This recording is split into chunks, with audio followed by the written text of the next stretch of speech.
Hello, I'm Dr. Robert Sandhouse, and today I'm going to be speaking to you about Alpha-1 Antitrypsin Deficiency, its identification and its treatment.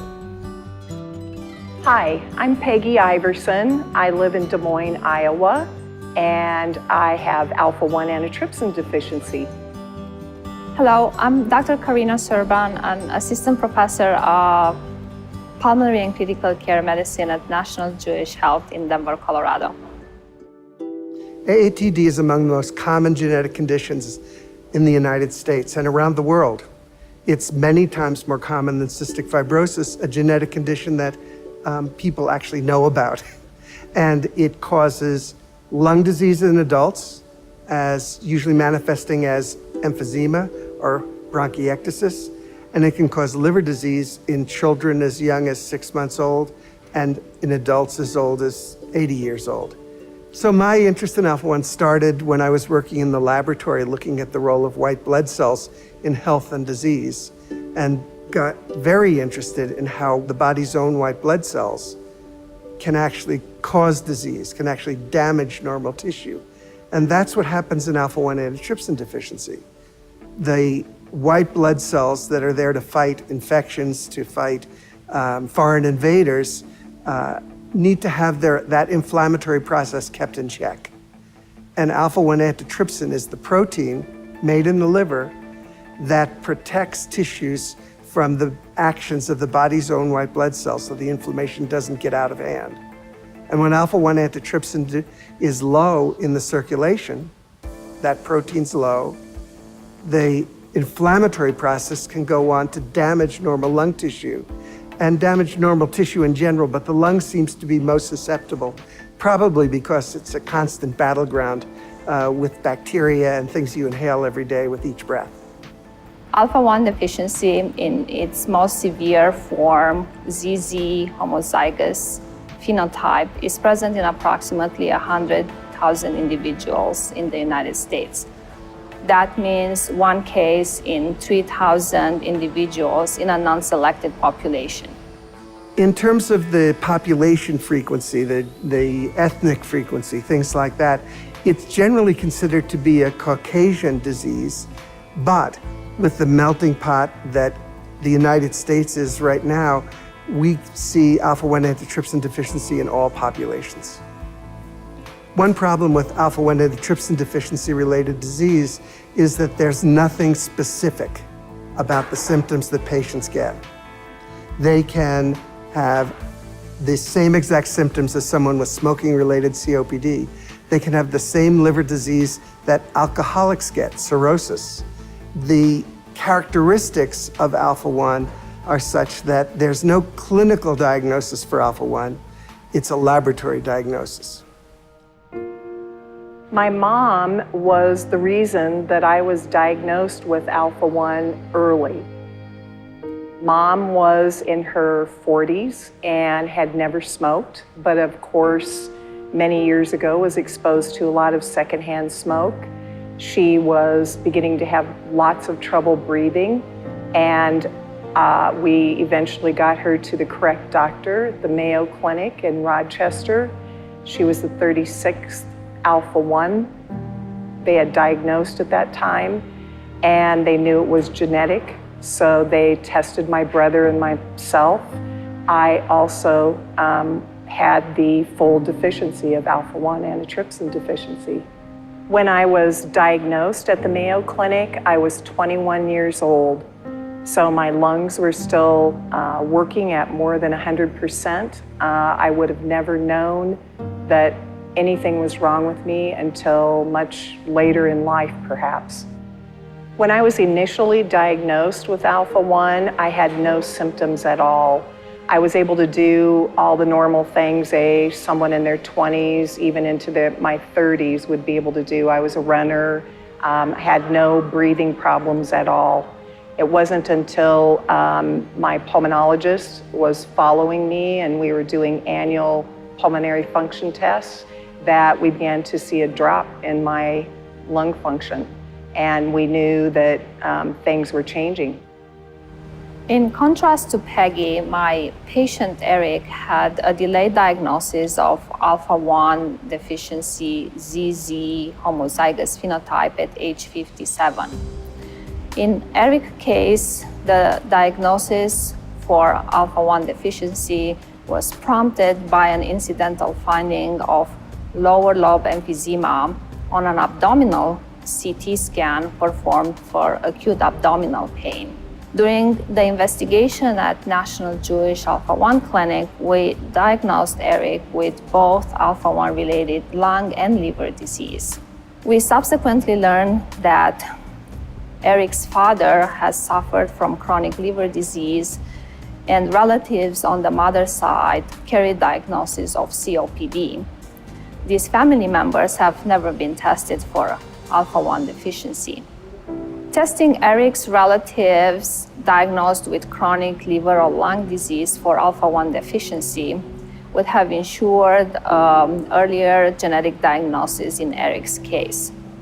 We don't use Alpha-1 Antitrypsin screening program as we do for other chronic diseases like cystic fibrosis. Therefore, targeted screening of asymptomatic individuals in families with a positive proband case is very important. This will allow us to ensure immediate preventive measure initiation. So the delay in diagnosis for Alpha-1 antitrypsin deficiency is one of our major problems because delay means more liver injury, more lung injury. Therefore, we recommend, and guidelines recommend, that everyone with a diagnosis of unexplained liver disease or a diagnosis of COPD be tested for Alpha-1 antitrypsin deficiency. We're really happy at this point in time that in 2016 we were able to publish clinical practice guidelines for Alpha-1 that are short, concise, and even include a pocket card that physicians can use to remind themselves that patients should be tested with these conditions. I think with doctors, the thing that I hear the most from alphas is I believe they still say it takes an average of 5 to 7 doctors to get the correct diagnosis. I believe that doctors, if they see a patient in their office, whether they're a pulmonologist or a primary care doctor, and they've done an x-ray and they see lung destruction and damage, they should always test for Alpha-1 antitrypsin deficiency. Anyone with COPD, it's the recommendation of the American Thoracic Society to test for Alpha-1. Because Alpha-1 deficiency doesn't have a specific clinical presentation and Alpha-1 screening is not included in the newborn screening program, we have to rely on targeted detection in groups that are enriched for these genetic conditions, like patients with chronic lung and liver disease. A brief approach to Alpha-1 diagnosis is shown here in the diagram.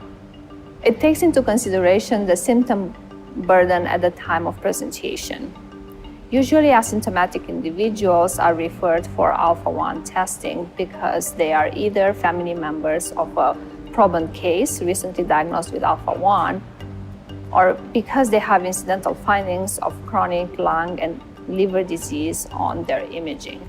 In case of symptomatic patients, independent of their symptoms, respiratory, abdominal, skin, or systemic, if they carry a diagnosis of COPD, bronchiectasis, chronic hepatitis, or cirrhosis, they all have to undergo testing for Alpha-1 serum level, Alpha-1 genetic test, pulse oximetry, pulmonary function test, high-resolution CT scan, hepatic function panel, and liver ultrasound. These tests are complemented by further testing specific to each disease. So there are several methods for testing for AATD. These include blood level testing, pi typing or genotyping, where you look at the circulating protein in the blood, and genotyping, which looks at the DNA. So the best solution that we have right now is to use two types of testing, one to confirm the other. Because while the most common Alpha-1 mutation, the ZZ severe deficiency mutation, is easily detected by level testing or pi typing or genotyping, in an unusual patient, you're looking for those rarer genotypes which may not have a low level. They may not have the probes in the genotyping that are looking for that particular gene. So that's why we recommend at least two types of tests being done at the same time. And the free test kits that are available from all the companies that manufacture treatment for Alpha-1 test for two things at the same time with a simple finger stick, and those tests are free. The genetics of AATD are relatively simple. It's a codominant expression, so people who inherit one gene from each parent that's abnormal have severe Alpha-1 Antitrypsin Deficiency and are at this increased risk of lung and liver disease, as well as the risk of skin disease and vasculitis. On the other hand, people who inherit one abnormal gene have an intermediate level of Alpha-1, and we're learning now that that means that they have a slightly increased risk of those same conditions. In addition to testing individuals who have diseases due to Alpha-1, we found that one of the most efficient ways of identifying patients at risk is to do family testing of individuals that are identified with Alpha-1. Usually the family member that's identified first is the one with the worst disease, because that's why they were tested. And we can often identify people who have no disease or very early disease by doing that family testing. Individuals with AATD who manifest diseases have treatment options. Now, the lung disease of Alpha-1 is treated like COPD in any individual, with one major advantage, in that in addition to the usual inhalers and things like that that we give to COPD patients, we can also give specific therapy for Alpha-1, and that's generally called augmentation therapy. It is purified Alpha-1 antitrypsin protein derived from healthy plasma donors, and it's administered intravenously once a week to patients with lung disease due to Alpha-1. It doesn't cure their lung disease, but what it does is it stops the lung disease in its tracks. You can see why it's so important to identify an Alpha-1 patient as soon as possible. If you don't identify an individual that has Alpha-1 antitrypsin deficiency until their lung disease is severe, even effective therapy will simply keep them at that severe lung disease level. The current guidelines for the management of patients with Alpha-1 recommend that any patient with emphysema due to Alpha-1 antitrypsin deficiency is a candidate for augmentation therapy. Very simple. As I was being followed by my pulmonologist, and we began to see my lung function decline, we knew that it was a decision he and I made together that it was time to start treatment to preserve as much of my lung function as we could. And treatment for Alpha-1 antitrypsin deficiency is a weekly IV infusion of a plasma product that brings our Alpha-1 levels up to a protective level. There are many ways to receive the Alpha-1 augmentation, as we call it. You may have a nurse that comes into your home, and that's the case for me. She's actually a dear friend. She's been doing my infusions for many years, and some people choose to go to an infusion center, or their insurance may dictate where they receive their infusion, and some people actually self-infuse. The effectiveness of augmentation therapy has been demonstrated with large clinical trials and with our patient experience over the years. So even though augmentation therapy is proven to be very safe, there are some patients that have side effects. The side effects that are the most common, even though they're relatively rare, include a draggy feeling, flu-like feeling for 24 hours after the infusion, things along those lines. And that can usually be alleviated either by slowing the rate of infusion, or if that doesn't help, you just switch to a different manufacturer's product because each product is slightly different in terms of how it's made, things along those lines. Eric has been started on Alpha-1 replacement therapy for Alpha-1 related lung disease. He remains symptoms-free and he's able to hold on his regular job.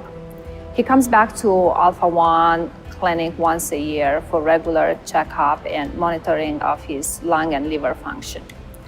He's also seen in hepatology clinic.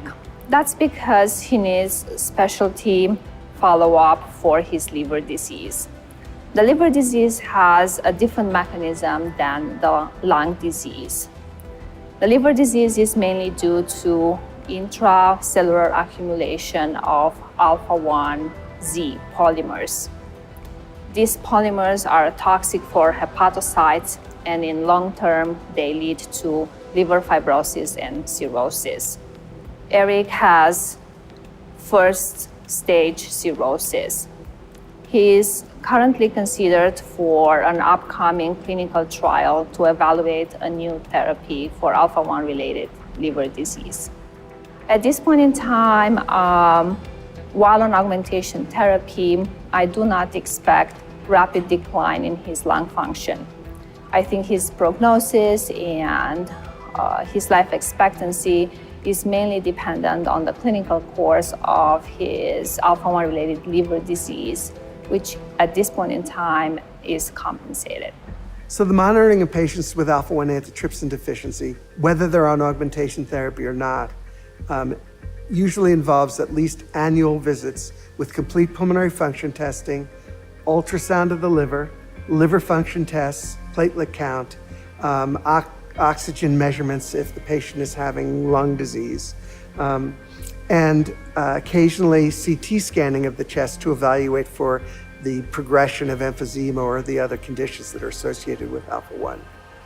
So the top supportive actions, if you will, for a patient that has lung disease due to Alpha-1 include avoiding risk factors. Smoking cessation is the number one recommendation that we give to all of our patients, and avoiding secondhand smoke as well. Preventing and treating lung infections that cause exacerbations, pulmonary rehab, education, inhalers if necessary, oxygen if necessary, all of the things you'd usually do for a lung disease patient. If we look at the treatment of liver disease of Alpha-1, it is avoiding liver toxic agents. All patients with Alpha-1 antitrypsin deficiency should be immunized against hepatitis A and hepatitis B, because Alpha-1 patients who get those infections get much worse liver disease. As a very blessed alpha to have this early diagnosis, I would share with others that are diagnosed later in life and have perhaps more lung destruction, that there's so much help out there now and education and treatment for Alpha-1, and it continues to get better and better with all of the doctors that have dedicated their lives to helping get us to the cure. For patients who are identified with Alpha-1, there are support groups around the country that they can join to keep in touch with the latest advances in Alpha-1, to share experiences, and to hear speakers who are knowledgeable about Alpha-1. 3 patients started 2 amazing organizations, the Alpha-1 Foundation and AlphaNet. The Alpha-1 Foundation supports research toward a cure for Alpha-1 antitrypsin deficiency, gives out grants, it helps to organize support groups around the country, and it is an organization to turn to for help. There's even an identified group of centers of excellence that people can go to if their local physicians don't have much expertise in identifying and managing Alpha-1 antitrypsin deficiency. AlphaNet is started by that same group of patients, and it is a not-for-profit that does disease maintenance of Alpha-1 patients. It hires Alpha-1 patients to be disease management coordinators. They call Alpha-1 patients every month to answer any questions they might have and to collect data on how they're doing.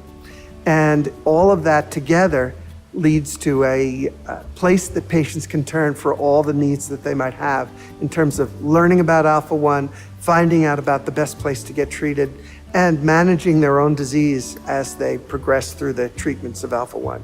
A new program developed by AlphaNet is the REACH program, Risk Evaluation to Achieve Continued Health. And that program's designed for patients who don't have lung disease. They are healthy patients, or they're patients with liver or some of the other manifestations of Alpha-1 disease. And it allows them to get the same kind of support that patients on augmentation therapy get from the main AlphaNet program.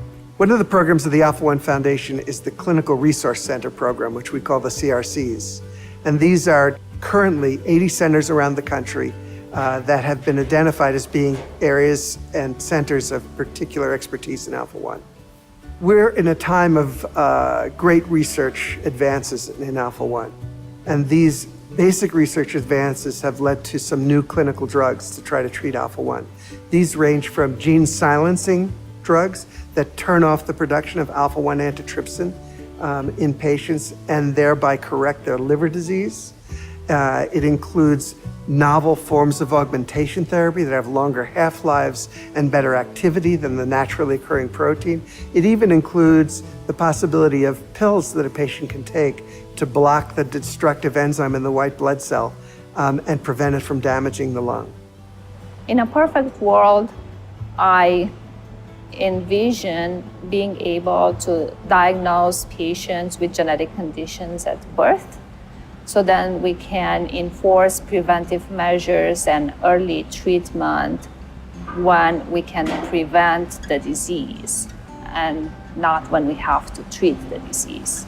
I'd love people to take away these messages. Testing is easy. Testing should be done on anyone that has a family history of Alpha-1, a family history of lung disease, a family history of liver disease, anyone with emphysema, chronic bronchitis, bronchiectasis, anyone with unexplained liver disease, anyone with unexplained skin disease, anyone with polyangiitis should be tested for Alpha-1 Antitrypsin Deficiency.